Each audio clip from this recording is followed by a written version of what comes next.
మే నుంచి ఏటీఎం ఛార్జీల భారం. ఏటీఎం లావాదేవీలు నిర్ణీత పరిమితి మించితే వినియోగదారులపై భారం పడబోతోంది. నగదు ఉపసంహరణ కోసం ఏటీఎం ఛార్జీలు మే 1వ తేదీ నుంచి పెరగబోతున్నాయి. ఏటీఎం ఇంటర్ ఎక్స్చేంజ్ను భారత రిజర్వు బ్యాంకు పెంచిన క్రమంలో వినియోగదారులపై ఈ మేరకు భారం పడనున్నది. లావాదేవీల నిర్ణీత పరిమితి మించితే గనుక ప్రతి లావాదేవీకి అదనపు ఛార్జీ చెల్లించాల్సి వస్తుంది. మే 1వ తేదీ నుంచి ఉచిత పరిమితిని దాటిన ప్రతి లావాదేవీపై వినియోగదారులు అదనంగా రూ. చెల్లించాలి.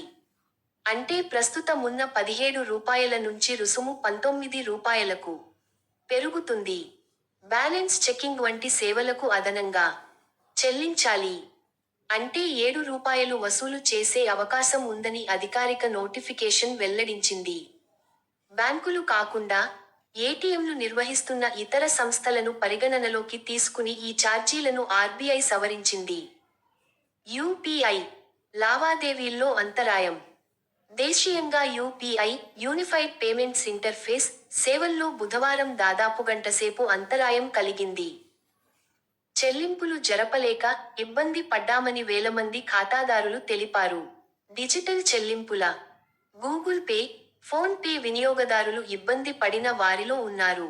అరుదుగా తలెత్తే సాంకేతిక లోపాల వల్లే ఇలా జరిగిందని, ఇప్పుడు యూపీఐ లావాదేవీలు యథాతథంగా జరుగుతున్నట్లు నిర్వహణ సంస్థ వివరించింది.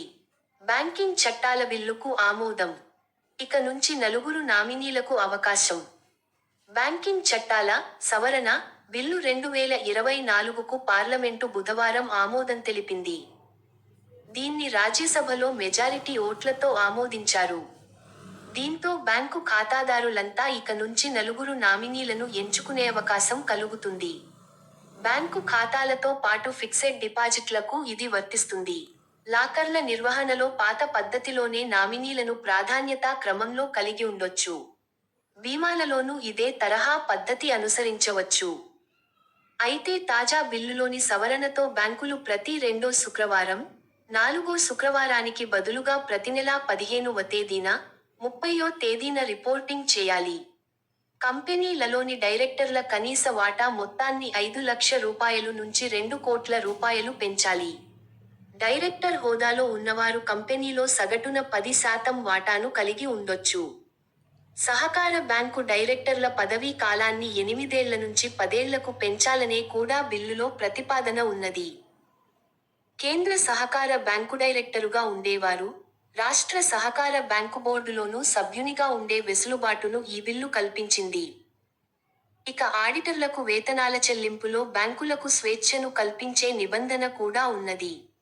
ఈ బిల్లును గతేడాది డిసెంబరులోనే లోక్సభ ఆమోదించిన విషయం విదితమే.